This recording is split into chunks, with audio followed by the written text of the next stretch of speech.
The cup shattered against the marble floor. Hot coffee had just been thrown across a young waitress's face and neck, leaving her frozen in shock as the entire luxury restaurant fell silent. The woman who had thrown it was the billionaire CEO's wife, and everyone knew better than to challenge her. But then the restaurant doors opened. Her husband walked in unexpectedly. And the first thing he saw was the waitress crying beside a broken coffee cup. If you enjoy emotional stories about kindness, justice, and unexpected second chances, take a moment to like this video, subscribe to the channel, and tell us in the comments what you would have done in that situation. The restaurant was called the Grand Willow, one of the most expensive restaurants in the city. Its walls were decorated with gold-trimmed mirrors, crystal lights hung from the ceiling, and every table seemed to belong to someone important.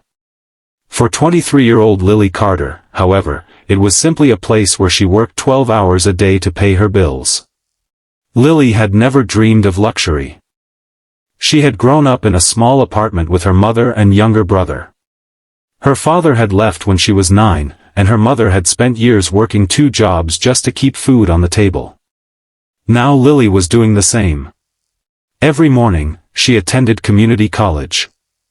Every afternoon, she worked at a small bakery. And every evening, she changed into her waitress uniform and worked at the Grand Willow. She was tired most days, but she rarely complained. "Keep going," her mother always told her. "One day you'll look back and realize all this struggle made you stronger." Lily believed her. That evening, everything changed. At around 7:30, a black luxury car stopped outside the restaurant. Everyone recognized the woman who stepped out. Victoria Hale. She was elegant, wealthy, and famous for being the wife of Adrian Hale, the 38-year-old billionaire CEO of Hale Industries. Victoria entered the restaurant wearing a designer dress and a diamond necklace worth more than Lily's entire family's home. She sat at the best table in the restaurant. "Champagne," Victoria said. Lily approached with a polite smile. "Of course, ma'am." Victoria looked Lily up and down. "You. Haven't I seen you here before?" "Yes, ma'am." "Then you should know I don't like waiting." Lily nodded. "I'll be right back." She hurried away. For the next hour, Victoria's mood became worse. Her husband was supposed to meet her for dinner, but Adrian was delayed by an unexpected business meeting. Every few minutes, Victoria checked her phone. No message. No call. Finally, she slammed it onto the table. When Lily returned with the champagne, Victoria looked irritated. "Where is my husband?" "I'm sorry, ma'am. I don't know." "You work here. Surely you know who he is." Lily remained calm. "Mr. Hale hasn't arrived yet." Victoria narrowed her eyes. "You're very confident for someone serving tables." Lily lowered her gaze. "I'm just doing my job." That answer seemed to make Victoria even more angry. Minutes later, Lily noticed a little boy standing near the restaurant entrance. He was perhaps 7 years old. His clothes were worn. His shoes were dirty. He was holding a small paper bag. The security guard was telling him to leave. Lily recognized him. His name was Noah. His mother sometimes cleaned offices nearby, and Lily had seen the boy waiting for her after school. Lily quietly walked toward him. "Noah, what are you doing here?" "My mom is working late," he whispered. "She said she'd come soon." Lily noticed that his hands were shaking. "Have you eaten?" Noah shook his head. Lily looked toward the kitchen. She had saved half of a sandwich from her staff meal. She quietly gave it to him. "Here. Eat this." Noah smiled. "Thank you." Lily smiled back. She didn't notice Victoria watching from across the room. "Excuse me." Lily turned. Victoria was staring at her. "What exactly are you doing?" Lily walked over. "Ma'am, He's just waiting for his mother. And you think this is a shelter? No, ma'am. Then why are you feeding him? Lily hesitated. Because he was hungry. Victoria laughed coldly. Unbelievable. She picked up her coffee. Lily thought she was going to drink it. Instead, Victoria suddenly threw the steaming coffee directly into Lily's face. The cup slipped from Victoria's hand and crashed onto the floor. Lily gasped. The hot liquid burned her cheek and neck. She stepped backward, holding her face.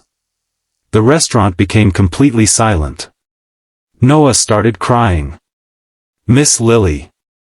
Lily's eyes filled with tears, but she tried not to cry. Victoria stood up. You embarrassed me in front of everyone. Lily stared at her. I didn't do anything to you. You were hired to serve customers, not play charity worker. The restaurant manager rushed over. Mrs. Hale, please. Fire her. Lily's heart dropped. Please, she whispered. I need this job. Victoria pointed toward her. Then learn your place. And that's when the restaurant doors opened. Adrian Hale walked inside. He was still wearing his business suit, his tie slightly loosened after a long day. He stopped immediately. His eyes moved across the room. Broken glass. A crying child. And Lily standing with coffee dripping from her hair. Then he looked at his wife. Victoria. She turned. Adrian. He walked toward them slowly. What happened? Victoria answered quickly.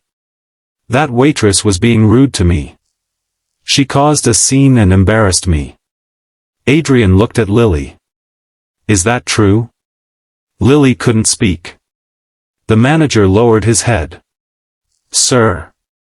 Adrian's voice became colder. Tell me exactly what happened. The manager swallowed. Mrs. Hale threw the coffee. Victoria's expression changed. You're taking her side? Adrian didn't answer. He walked toward Lily. Are you hurt? Lily wiped her face. I'm okay. No, Adrian said quietly. You're not. He turned to his wife. You threw hot coffee at her? Victoria crossed her arms. She deserved it. Adrian stared at her in disbelief. She deserved to be burned because she fed a hungry child? Victoria's face went pale. You don't understand. No, Adrian replied. I understand perfectly. Then something unexpected happened. Adrian noticed the boy. He crouched down beside Noah. Are you okay? Noah nodded through his tears. Adrian looked at the sandwich in the boy's hands. Then he looked at Lily. You gave him your dinner? Lily shrugged. He was hungry. Adrian stood slowly. For the first time that evening, his expression softened. Thank you. Victoria shook her head. This is ridiculous. You're humiliating me for a waitress? Adrian looked at her. I'm not humiliating you, Victoria. He paused. You're doing that yourself. The restaurant fell silent again. Victoria's eyes filled with anger. You'll regret embarrassing me like this. She walked out. But Adrian didn't follow her. Instead, he called the restaurant manager. Get a doctor for her. Lily immediately shook her head. No. I can't afford a doctor. Adrian looked at her.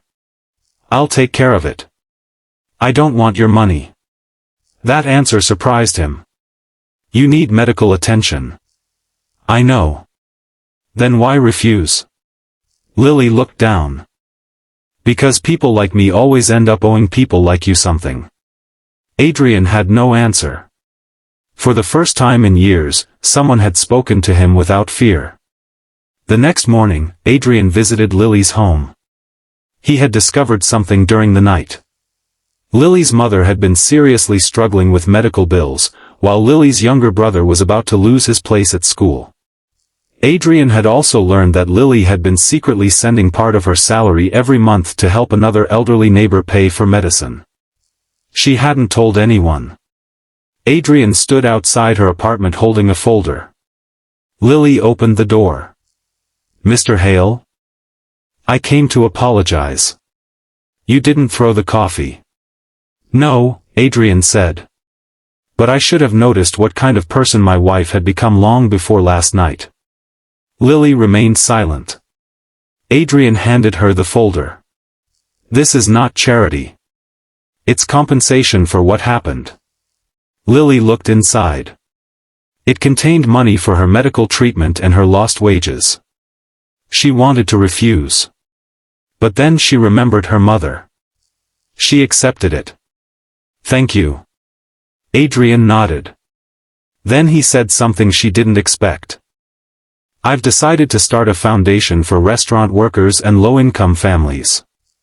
And I want you to help me run the first community program." Lily stared at him. "Why me?" "Because last night you had every reason to think only about yourself." He smiled faintly.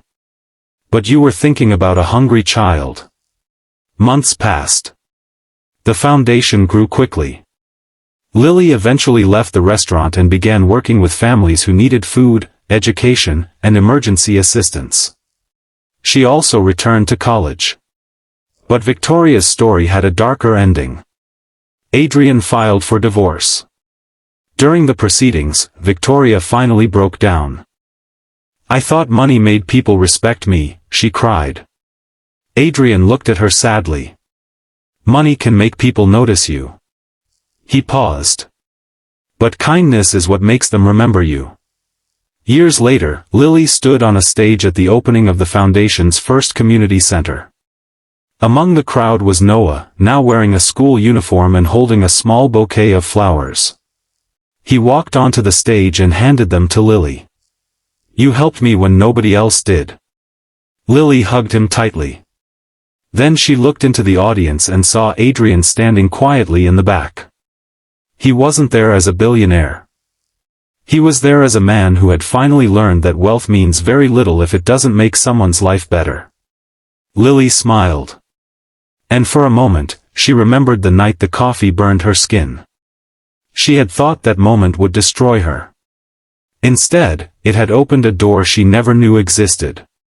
Because sometimes, the worst moment of your life isn't the end of your story.